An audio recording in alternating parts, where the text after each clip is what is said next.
Hi, my name is Stephanie van Graan, and I was involved in script developing, acting, and video editing. Hi, I'm Evantia Kalo, u24929019. I was responsible for the voiceover and took part in script development and the reviewing of the project.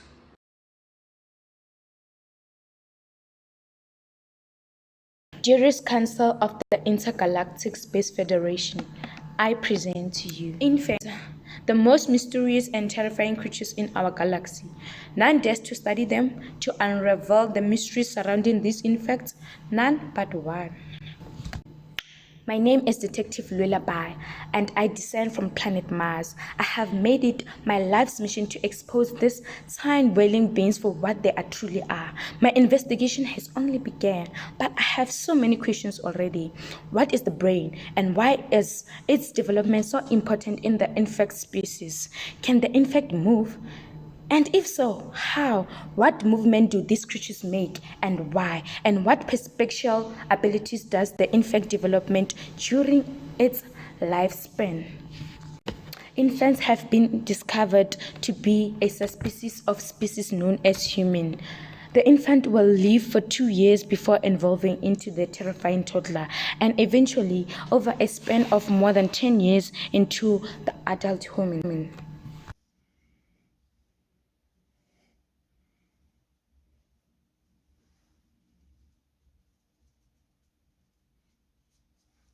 After donning my human disguise, my first field of inquiry led me to the development of the insect brain.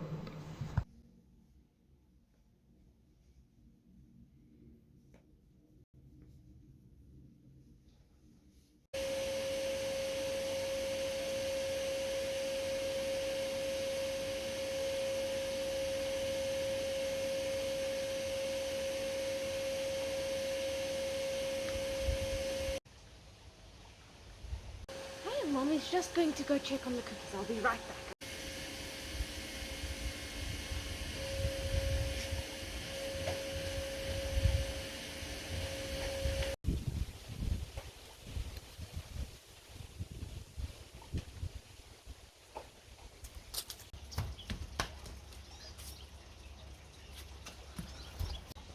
Mommy's back. Annie? Annie? Annie, where are you? Annie? Annie? Oh no. Oh no, they've taken Annie. They've taken her.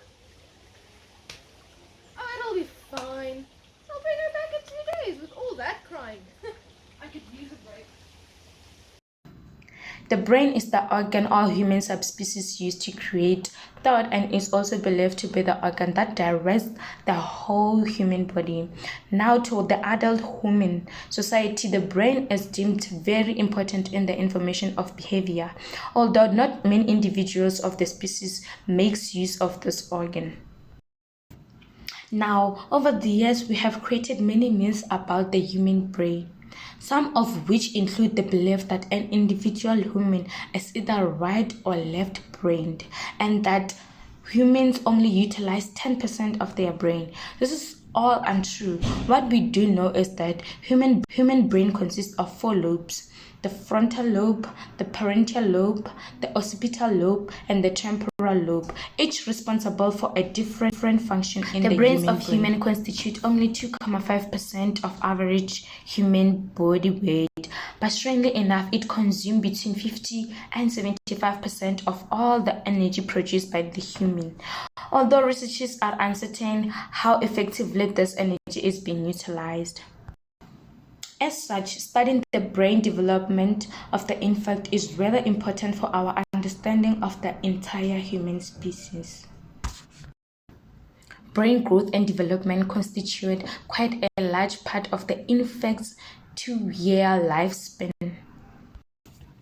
From the time of birth of the infant to the half of its lifespan, its brain almost doubles. By the end of its lifespan, its brain will have grown up to 75% of the size of an adult human brain.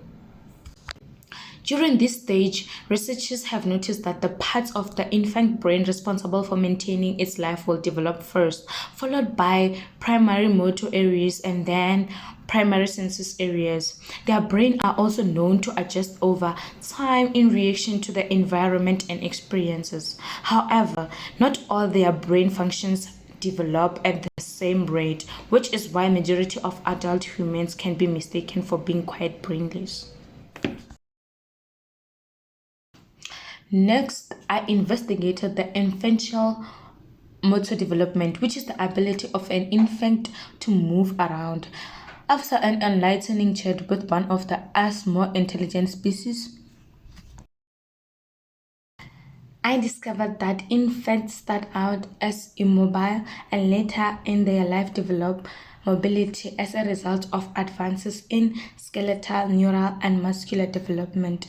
The mobility of an infant is mostly associated with fine and gross motor skills. Gross motor skills concerns itself with coordinated movement of large muscle groups and is used for movements such as crawling, sitting, standing, walking, running, and balance, with its main goal being for the infant to attain independent and voluntary movement. Fine motor skills involve the use of upper extremities, that is, the hand, arm, and fingers, and it is used to engage and manipulate the environment and are necessary to perform self-help tasks, to play, write, and carry out work. In this category of movements, the infant develops several different motor skills in its lifespan, starting with the palmar grasp between 5 and 7 months, where infants intentionally start grasping objects with the entirety of the appendage known as a hand, followed by the scissor grasp at 8 months, where they use all 4 of their extremities known as fingers to press against an extremity called the thumb, and finally the pincer grasp at 9 months, where they use only their index finger and their thumb. Lastly, I observed the perceptual development of these creatures. During its lifespan, the infant will develop depth perception, which protects them against dangers in its natural habitats, such as falling victim to a predator known as this, and visual consistency, an ability that allows objects to appear the same to all subspecies of human despite variations in sensory input. The infant also develops a host of other perceptual abilities, such as auditory perception, perceptual narrowing, face perception, color perception, visual acuity, and focusing ability, which all allows them to evolve into the next level of human subspecies. In conclusion, while much about infant remains baffling, one truth is clear: these tiny creatures will evolve into much more dangerous species of human, and if the council does not proceed with care, they may well take over the galaxy.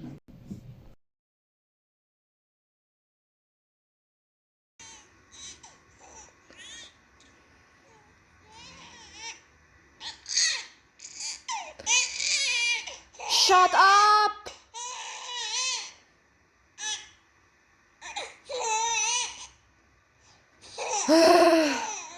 Fine, I'll take you home. Just shh.